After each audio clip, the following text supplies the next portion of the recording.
Ini bisa ditetapkan sebagai, maaf ya, sebagai tersangka gitu di polisian. Kayak gimana cerita awal? Dari awal ketemu Iya, iya, boleh, boleh. Bagus cerita deh. itu udah sama seperti yang di TV itu. Oke. Ya, cuman saya takut untuk menceritakan, takutnya ada yang kurang, ada yang lebih, itu saya takutin. Jadi saya nggak bisa apa nih lagi cerita, gimana, takutnya ada yang kurang, yang lebih berbeda. Oke. Ya, Jadi kenal sama korban ini kapan? pas di Teras Udayana itu gitu. Ketemunya tiba-tiba tuh. Ya, Ketemunya kayak gimana? Bagus cerita. ketemunya tuh saya mau minta tolong antar ke kampus, tapi itu udah kayak seperti yang di TV itu gitu. Dia mau apa, mengantar Bagus ke Ya, kampus. tapi lain diantarnya saya gitu. Oh, Ya. maksudnya korban ini mengantar Bagus kemana? Kan mulanya mau ke kampus, tapi nggak diantar ke kampus, diputar-putarin 3 kali, terus dari apa Islamic Center itu diputar-putar, nah langsung ke sana larinya balik arah gitu. Daerah itu homestay itu. Ya, Oh, dia tahu tempat itu. ya tahu dia. Saya nggak tahu dia tahunya itu dari mana gitu. Oh gitu. Terus Bagus nggak nanya kenapa kok dia terus. Kan kalau saya, prinsip saya kalau udah dibantu nggak ada untuk pikiran yang aneh-aneh, bersyukur udah mau dibantu, kan nggak sampai kita kepikiran kayak gitu. Jadi pada intinya itu saya langsung ngintip nih, nah yang dimana saya tuh kayak benar-benar kaget dan syok gitu, kayak kok bisa jadi begini gitu. Maksudnya kekagetannya itu apa, Bagus? Bisa- Tiba-tiba dijadiin tersangka gini, dengan berapa kali saya ngalah-ngalah terus dijadiin tersangka gitu. Jadi waktu di homestay itu ada pertemuan sama orang atau apa? Nggak ada. Sama dia saja. Ya, Bagus di sana diperlakukan seperti apa? nah saya ceritain dari saya apa sampai homestay itu, setelah diputar-putaran di Islamic Center Udayana, lari homestay itu, nah terus dia yang bayar, ya dia yang apa buka pintu, nah dia yang tiba-tiba bukain baju celana saya gitu, dia buka dirinya sendiri, terus dia di atasnya, nah terus baik-baik dia apa namanya lagi kayak gitu, udah selesai kayak gitu, nah terus dia yang masangin, dia nyuciin semuanya, dia yang bersihin. Nah tapi yang membuat saya tahu dalam kasus ini karena jebakan ini, karena pas mau balik secara baik-baik itu dia nelpon seseorang, ya ikut seseorang, saya nggak tahu, nggak berani mau ngomong apa kan, dia bilang saya sudah mau balik ini, dia bilang gitu, tunggu dah di Islamic Center, tapi sebelum saya sampai di sana saya nggak bisa berhenti, harus dia duluan berhenti, yang temannya ini, kamu yang duluan berhenti di sana gitu, baru saya bisa berhenti di sana.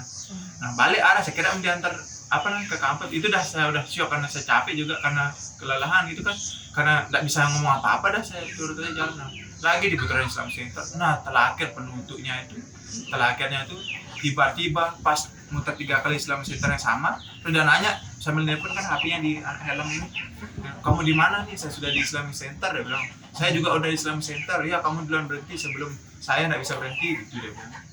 Dia suruh yang temannya ini berhenti duluan. Nah tiba-tiba udah ke 4 kali 5 kalinya muter itu ketemu sama cowok di depan itu, ada cowok 2 belakangnya saya sama dia, harus yang lihat sekelilingnya gini, pas standar motor gini, dia orang beraktivitas biasa. Nah tiba-tiba seret meluk, udah tiba-tiba gitu meluk satu cowok, ya satu cowok. Nah terus udah gitu yang satu foto saya gitu, pas foto saya yang baju biru seragam kampus itu, yang gitu tuh yang ngaruh ke dia, Yang viral itu. ya terus saya tiba-tiba saya gak dimarahin, kenapa kamu bisa naik di sini, apa alasan naik di motor ini, dia bilang gitu. Terus saya bilang saya sebenarnya mau minta tolong diantar ke kampus, kok jadi begini, dia bilang gitu. Nanti bisa laporan kamu gini-gini. Nah ngomong dah yang cewek ini, kita gak ada bukti untuk ngelaporin dia, dia bilang gitu. Tiba-tiba ngomong itu, terus saya sautin, jangan laporin aja kalau memang saya apa-apa, karena kan gak sampai pikir untuk mau jadi gini kasus sebesar ini gitu, karena pulang pergi baik-baik aja, dia yang bayar, dia yang bukain, dia yang nutupin, dia semuanya gitu, saya hanya nurutin aja apa kemana dia. Tiba-tiba kok saya kayak gini kan, jadi saya berani bilang kalau saya ini dijebak gitu. Dijebak Ya, oleh korban. ya kenapa saya bilang gitu, karena pulang pergi baik-baik aja, seperti kasus yang dimana pertama kasusnya itu pemerkosaan di Teras Udayana kan gitu, terus lagi dialihkan pemerkosaan di homestay. Terus lagi yang sekarang kekerasan seksual yang kayak gini. Gitu. Bagus ngerasa ini jebakan. Iya, ngerasa jebak. Karena kesana kemari begitu. Sedangkan saya ngelaporin pencemaran nama baik itu tidak direspon sedikit pun. Kapan lapor? Pertama saya ngelaporin. Gitu. Oh, Terus berapa harinya saya ngelaporin pencemaran nama baik itu kan. Nah gini saya ceritanya Pak. Pertamanya kan saya setelah siang kejadian itu saya pulang. Setelah aman-aman aja sekiranya nggak ada apa-apa, nggak difoto atau biasa-biasa aja gitu. Nggak ada sampai terjadi gini, pulang saya. Nah malam pas mau tidur saya melihat postingan yang di media satu Lombok itu dah yang viral itu yang apa kekerasan apa pemerkosaan seorang mahasiswa memperkosa orang di teras Udayana gitu.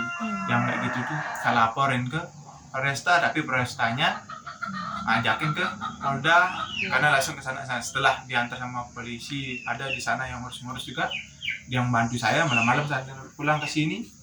Nah udah gitu besok paginya tuh mama saya disuruh lapor untuk melengkapi data-data kayak masuk di Krimsus atau apa. Ya. Nah itu di sana ya untuk ya Krimum itu foto. Nah sudah itu tiba-tiba siangnya itu kakak saya nelpon yang media satu Lombok ini, terus tidak diangkat nah agak sorean itu di take down anunya itu apa nih kasusnya itu Mimin akan bertanggung jawab dengan ini gini dia bilang kan tahu postingan itu. Nah tiba-tiba dia bisa beberapa hari terus saya biasa-biasa aja dan tidak saya mau perpanjang masalah dan nunggu jawaban. Angkat tiba-tiba 2 hari itu laporan itu masuk seperti panggilan gitu. Saya kira panggilan tentang ini, ternyata panggilan yang ini dibilang saya melakukan kekerasan seksual atau pemerkosaan gitu. Nah saya bingung kan tuh bagaimana saya merkosa sedangkan saya terus terang seperti ibu bapak lihat sendiri saya tidak bisa buka celana sendiri, buka baju sendiri. Dan memang kalau memang keperkosaan itu kan ada kekerasan seksual, bagaimana ngelakuin kekerasan, didorong aja saya atau jangan diantar saya kan gitu. Misalkan kalau apa nah dia nak mau tuh gimana tuh kekerasan seksual atau pemerkosaan dia dorong saya. Terus kok tiba-tiba ada 2 cewek lagi, yang 1 cewek jadi 2. Nah itu maksud saya apa gitu. Kan pertama 1 cewek yang saya ajak pergi 1 cewek, kok ada 2 yang masuk ke kamar itu? Enggak, maksudnya yang laporan itu lagi. ya gitu. Laporan ada 2 korban. Ya itu ditambahin sama siapa polisinya atau siapa gitu. Saya ditanya-tanya sama polisinya mungkin yang dulu gitu di NN atau gimana itu yang saya nggak tahu, saya nggak berani ngomong apa-apa gitu. Yang nggak salah. Tapi itu dah kalau memang kekerasan atau pemerkosaan yang seperti kabar sekarang ini sampai saya dijadikan tersangka sekarang 20 hari ini pertama. Itu yang saya bilang, bagaimana saya mau memperkosa dengan keadaan saya kayak gini, kekerasan kan bisa ada ngelawan, bisa ada dorong, apalagi 2 cewek misal kan bisa kerja sama yang 2 tuh untuk dorong atau mukul atau lain sebagainya, ditinggal aja saya ngapain diantar balik, pulang pergi baik-baik aja gitu. 2 itu maksudnya di kejadian yang berbeda ya, waktu yang berbeda. Iya, waktu berbeda. Tapi enggak gini Bu, yang pertamanya 1 laporan ini yang saya bingungkan mungkin dicari-cari kesalahan saya yang dulu-dulu itu gitu. Itu yang membuat saya gimana? Sebelumnya Bagus pernah ketemu dengan 1 orang yang melaporkan lagi hari ini? Berkomunikasi atau apa gitu? Enggak pernah, enggak tahu siapa itu. Tahu gitu. Iya. Saya gini Bu, saya apa namanya kayak sakit tangan gitu. Emosi yang marah gitu ya. Kok tiba-tiba kayak gini gitu. Iya. Kan kalau perkosaan atau kekerasan seksual itu bisa ngelawan tuh, mendorong atau apa. Untuk apa dia yang bayar, dia yang fasilitasi, seperti dia yang bayar, dia yang bukain, dia yang masangin, dia yang nyuciin semuanya. Kok tiba-tiba dijadiin kayak gini gitu. Apalagi postingan media tuh tidak diblur muka saya, dan lagi 1 foto saya diam-diam diambil di IG gitu.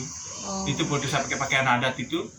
Saya itu megang gamelan ngisi acara di acara PCB itu.